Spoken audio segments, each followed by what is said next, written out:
Reed Ingram, ladies and gentlemen. Right?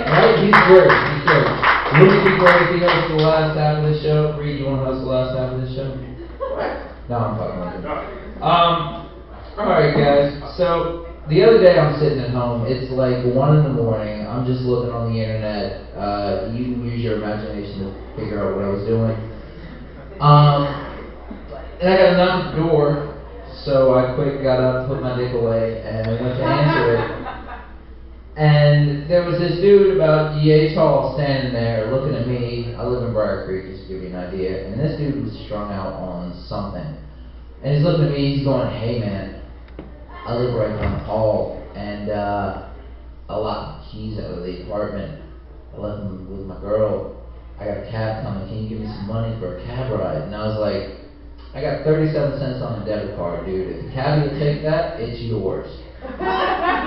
And this dude was like, well, if the cab doesn't come, could you give me a ride to my girl's house? It's like right up the road. And most normal people would say no and close the door in his face. But for people like me, we need a story out of this. So I said yes. And from that point on, it just became an interesting night because about 90 seconds after I closed the door, he came back to knock again to tell me that the cab wasn't coming. So could we go ahead and take a ride? And I was like, yeah, sure, let's go. So we hop in the car, we're heading towards Durham from Briar Creek. And this dude starts telling me how he loves Chronic. Which is alright with me. If you love drugs, that's your business. That's none of mine. But it got weird when he started talking about all the characters from Law & Order SVU he really wanted to fuck. Like, there's nothing about Detective Benson that's sexy. Let's be honest here. They've taken large measures to make sure that when you see her, you don't think, I'd like to hit that. Like, so that was my first clue, right? So we're riding into the hood, we come over this hill, and there's one road going into like 8 square blocks. Like, this isn't good, is it? So we start driving through the hood, and I guess that's why they call it a trap, because there's only one way in and out. When you get in, you're trapped, right? We start driving around and pass a white 92 Honda Civic with original rims. And he's like, stop real quick, hops out of the car and chases this car down in the opposite direction, and I'm going, should I pull away right now?